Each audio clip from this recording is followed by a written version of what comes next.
নমস্কার বন্ধুরা, সুস্মিতাস রেসিপিতে আর একটা নতুন ভিডিও দেখার জন্য সকলকে স্বাগত। আজ শেয়ার করব মুগ পটল, অসাধারণ একটা রেসিপি।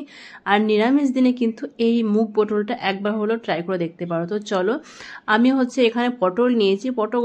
পটলগুলো দেখো কিছু খোসা রয়েছে, খোসা সমেত আমি একদম বড় বড় করে ডুমো করে কেটে রেখেছি। আর দুটো আলু নিয়েছি, আলুগুলো ঠিক বড় বড় ডুমো করে কেটে নিয়েছি।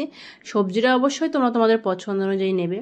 আর এখানে নিয়েছি 200 গ্রামের মতন মুগ ডাল। মুগ ডালটাকে বেশ ভালোভাবে ধুয়ে আমি এইভাবে জল ঝরিয়ে রেখে দিয়েছি। জলের মধ্যে ভিজিয়েও রাখতে পারো, কিন্তু ভিজিয়ে রাখার কোনো দরকার নেই। আর একদম পুরোপুরিভাবে জলটা ঝরায়নি, হালকা একটু জল আছে, সেভাবে এটা রেখে দিয়েছি। আর এদিকে দেখো কড়াই বসিয়ে দিয়েছি, পরিমাণ মতো দিয়ে দিলাম সর্ষের তেল। সর্ষের তেলেই কিন্তু পুরো রান্নাটা করব। গ্যাসের ফ্লেমটা একদম লোতে মিডিয়ামেই রেখেছি। আর এইবার পটলগুলোকে আমি দিয়ে দিলাম। পটলগুলোকে প্রথমে বেশ ভালোভাবে ভেজে নিতে হবে। আর 1-2 মিনিট পটলগুলোকে এইভাবে একটু নাড়াচাড়া দেবো। বেশ ভালোভাবে 1 থেকে 2 মিনিট মতো একটু নেড়েচেড়ে নিলাম। এইবার এর মধ্যে আমি দিয়ে দেবো সামান্য নুন, সেটা পরিমাণে কিন্তু একদম কম। তো নুন হলুদটা চাইলে অ্যাভয়েড করতেই পারো, কিন্তু ভাজার সময় একটু নুন দিলে দেখবে পটলটা খুব সুন্দরভাবে তাড়াতাড়ি ভাজা হয়ে যাবে। সেই জন্য এখন আমি নুনটা দিয়ে দিলাম। আর এবার দেব কালারের জন্য হলুদ গুঁড়ো, সেটা কিন্তু পরিমাণে একদমই কম দেব।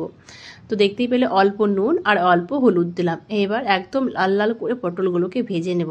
আর পটল ভাজার সময় অবশ্যই কিন্তু গ্যাসের ফ্লেমটা লোতে রাখবে, তাহলে দেখবে পটলগুলো খুব সুন্দর ভাজা হবে, পুড়ে যাবে না, দুর্দান্ত একটা কালার আসবে।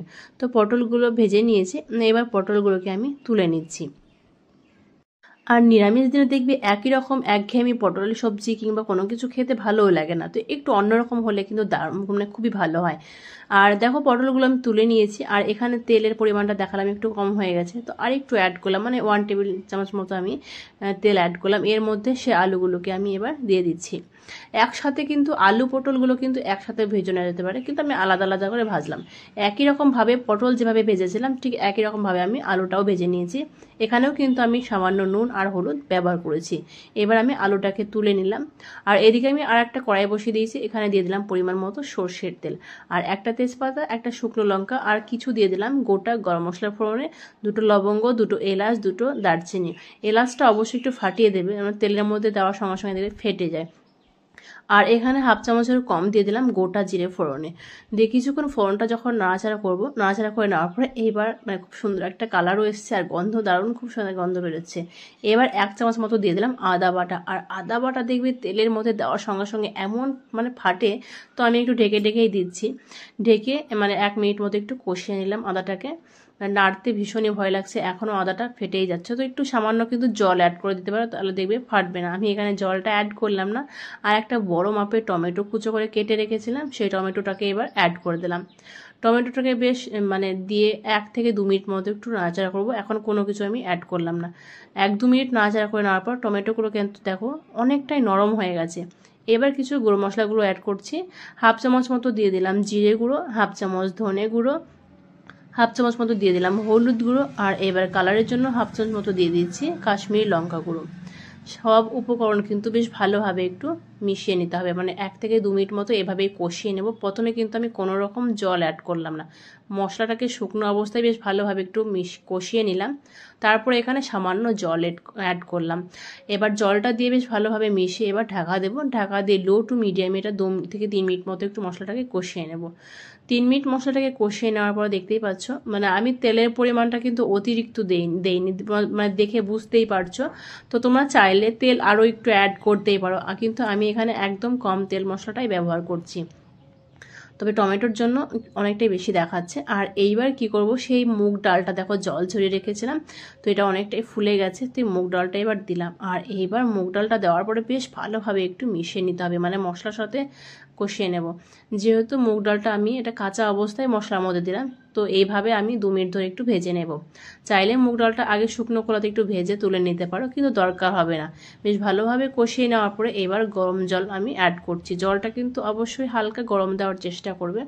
আর জলের পরিমাণটা আমি আলাদা করে বললাম না, একটু বেশিই দিলাম।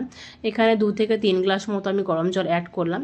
আর এবার সঙ্গে সঙ্গে কিন্তু যে আলু পটলটা ভেজে রেখেছিলাম সেটাও আমি দিয়ে দিলাম, কেন কি আলুগুলো একটু সেদ্ধ হতে হবে। সব কিছু একসাথে বেশ ভালোভাবে একটু মিশিয়ে দিচ্ছি। আর পুরো রান্নাটাই কিন্তু একদম লো টু মিডিয়ামে হবে। আর দিয়ে দিয়েছি 4-5টা কাঁচা লঙ্কা, এটা গোটা দিলাম। আর এবার ঢেকে আমি 4 থেকে 5 মিনিট মতো এটা কুক করে নিচ্ছি। তো 5 মিনিট পরে দেখতেই পাচ্ছ রসটা কিন্তু দেখো অনেকটাই টেনে নিয়েছিল। তো আমি মাঝে আরও 1 গ্লাস মতো গরম জল এর মধ্যে অ্যাড করেছিলাম, সেটাই স্কিপ করে গেছি, দেখানো হয়নি। আর লঙ্কাগুলো দেখো আমি যে গোটা গোটা লঙ্কা অ্যাড করেছি, সেই লঙ্কা আমি 1-2টো লঙ্কা একটু মানে খুন্তির সাহায্যে একটু ফাটিয়ে দিচ্ছি। ঝালটা তোমাদের মানে টেস্ট অনুযায়ী দেবে। আর এই মানে মুগ পটলটা মানে মুগ ডালটা কিন্তু বেশি সেদ্ধ হবে না, একটু গোটা গোটা থাকবে। এইবার দিয়ে দিলাম চিনিটা দেওয়ার পর আর এবার দেবো সামান্য হচ্ছে গরম মশলার গুঁড়ো। তো লাস্টে আমি বললাম আর একবার ঢাকনাটা খুলে আমি 1 গ্লাস মতো গরম জল অ্যাড করেছিলাম, দিয়ে ঢেকে আবারও আমি 4 মিনিট মতো একটু কুক করে নিয়েছি। তো দেখতেই পাচ্ছ একদম পারফেক্ট হয়ে গেছে। আর এবার যেটা দেবো সেটা হচ্ছে ঘি। তো ঘিটাও আমি এখানে 1/2 চামচ মতো দিয়ে দিলাম। আর এবার মিশিয়ে নিলেই কিন্তু রেডি হয়ে যাবে। আর নামানোর পরে কিন্তু রসটা অনেকটাই টাইট হয়ে যাবে, আর এটা খেতে অসম্ভব ভালো লাগে। তো একবার হলেও বাড়িতে ট্রাই করো, আর কেমন লাগলো আমাকে অবশ্যই কমেন্টে জানিও। আর বেশি বেশি করে তোমাদের প্রিয়জনদের মাঝে শেয়ার করে দিও। আর যদি এই ভিডিওটি ফেসবুক থেকে দেখো তো পেজটিকে ফলো করার অনুরোধ রইল। আর যদি ইউটিউব থেকে দেখো তো চ্যানেলটিকে সাবস্ক্রাইব করে দিয়ে পাশে থাকা বেল আইকনটি ক্লিক করে দিও সবার আগে নতুন কোনো রেসিপির আপডেট পেতে। আজকের মতো এই পর্যন্তই, পরের দিন নেক্সট কোনো ভিডিওর সাথে দেখা হবে।